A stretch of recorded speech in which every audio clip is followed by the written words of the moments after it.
Welcome to a Wibbles Let's Play tips and tricks video. This video is about, you may have guessed, the shield.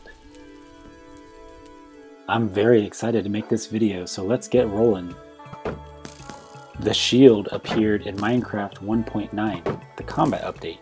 This version is where dual wielding was added, making it possible to hold two items at the same time, and commonly a shield in one hand and any other item in the other hand. Using a shield gives you a serious defensive boost, but only if you use it. The shield replaced blocking with your sword.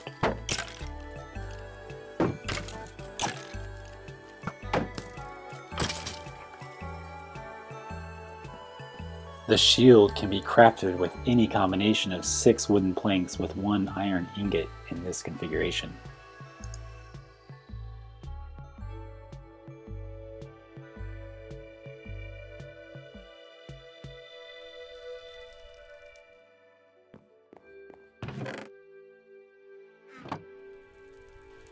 The shield cannot be enchanted via an enchanting table.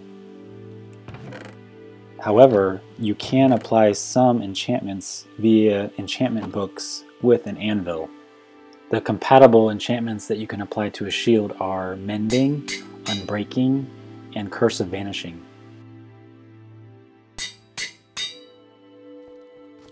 So what is the point of having a shield in Minecraft?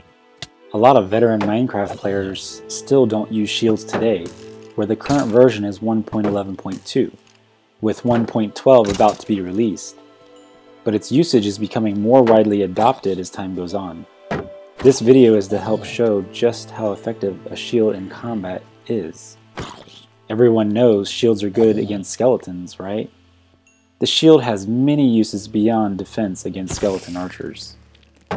In fact, they are useful against most Minecraft mobs, with a few exceptions. Skeletons. Everyone knows shields are good against skeleton mobs. It would seem a lot of people think the shield is only for defense against skeleton mobs. Wrong. The mob I want to emphasize in this video is the creeper, as this guy is probably the most special mob in the game for the simple reason that everyone hates creepers. Because creepers love blowing up everyone and everything, especially your build you just spent hours on building. The shield protects its wielder from 100% of a creeper's blast. That's right, I said 100%. It doesn't matter what difficulty you play on, easy, normal, or hard, the shield protects you 100% from a creeper's blast. I'm recording this video on hard difficulty setting. Getting up close and personal with a creeper is no problem as long as you have your shield equipped and you use it.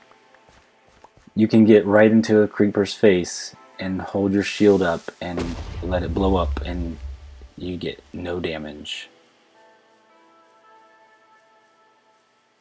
What happens if you dig a hole and get in the hole with a creeper?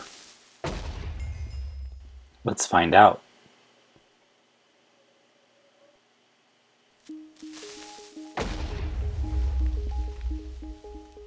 Nothing. You take no damage. As long as you face the creeper and hold your shield up, no damage. Looking away, you're gonna die. Next, we go into the Nether, as the mob I want to emphasize the most after the creeper is the blaze.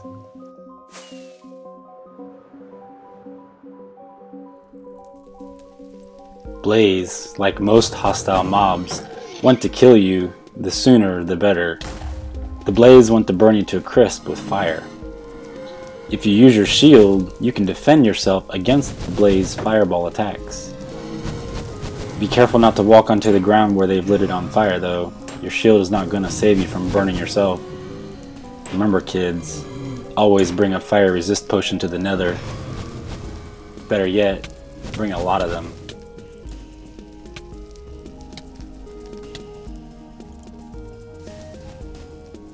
Using your shield against the blaze protects you 100% from their fireballs, as long as you're aiming the shield at the blaze that's shooting you. and as long as you don't walk in their fire, as I said before.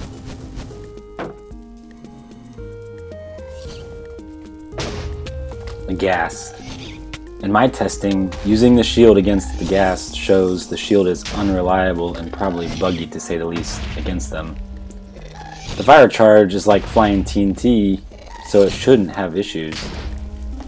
The netherrack blocks around the area the fire charge hits catch fire, but as long as you're not standing on one that caught fire, you'd think you'd be fine.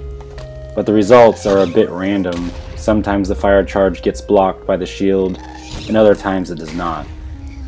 It seemed to me not to work most of the time. Next up, the wither skeleton. Defending against the wither skeleton prevents you from being affected by the wither effect.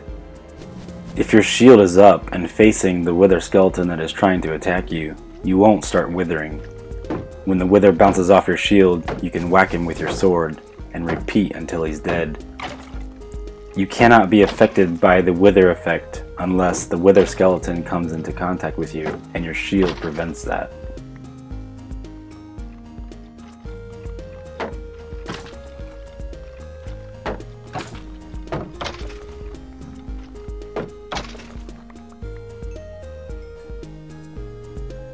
Next is the zombie pigmen. Most Minecraft players know it's better not to test the strength and determination of zombie pigmen, and avoid confrontations with them at all costs. However, if you do end up offending a zombie pigman, you'll end up dealing with him and all his friends, and your shield can possibly help you here, if you're lucky. Like other hand-to-hand combat mobs, the zombie pigman and all his friends will simply bounce off your shield. Be careful and watch your back though. If possible, you need to get into a corner, as the zombie pigmen are notorious for their team effort to take down an offending party. They'll come at you from every direction until they've killed you. Your best bet is to hold your shield up and attack pigmen when you can, and plan your escape quickly. I hope you're good at thinking under pressure. Also, make sure you watch your shield's durability, as the zombie pigmen horde will destroy your shield way faster than you think. They are powerful mobs to contend with.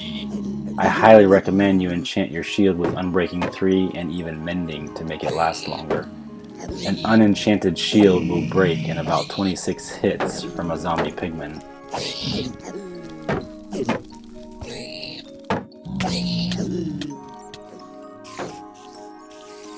Spiders. Cave spiders and normal spiders. Oh, how I hate cave spiders and their poisonous bites. The shield can be helpful against cave spiders as well as normal spiders, as long as you're not completely overrun by them. As with other mobs, simply attack after they bounce off your shield, making sure to time it with multiple mobs at the same time.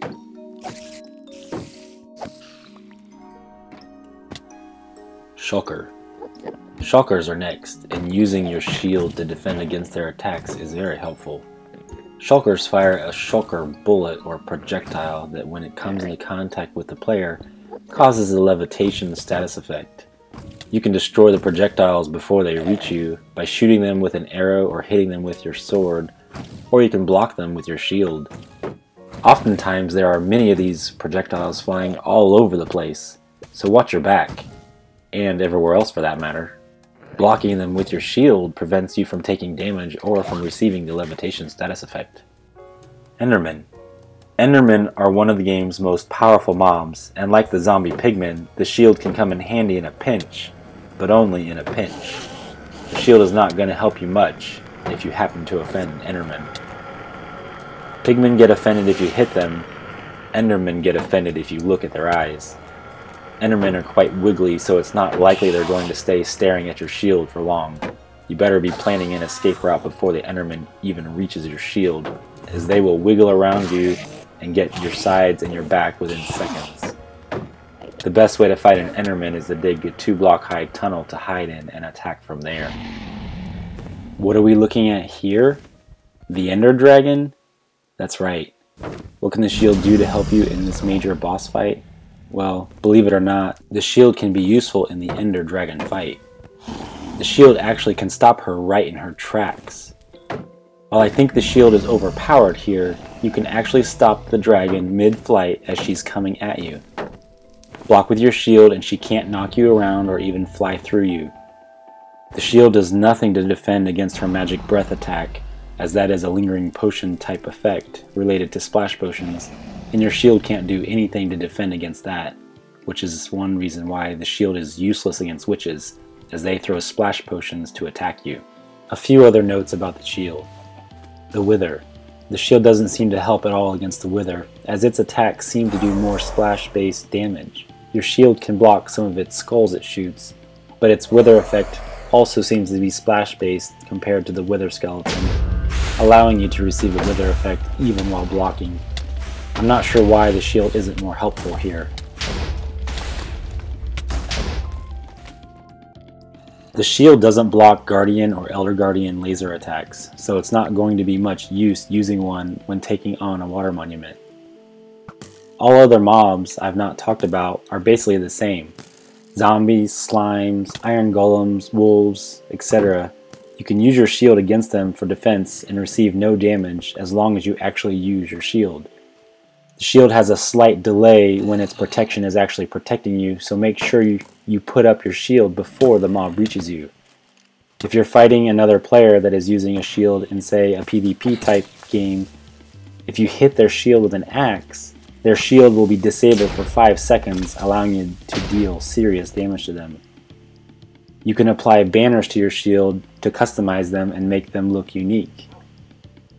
The shield can block against TNT explosions, but only TNT set off by someone else. It does not block TNT explosions set off by yourself or redstone contraptions. Okay, so we're coming to the end of the video, and I have a little surprise for you. Just for fun, how do you think a shield holds up against a charged creeper's blast? Do you think it can? Will I die or live on to fight another day? Let's find out.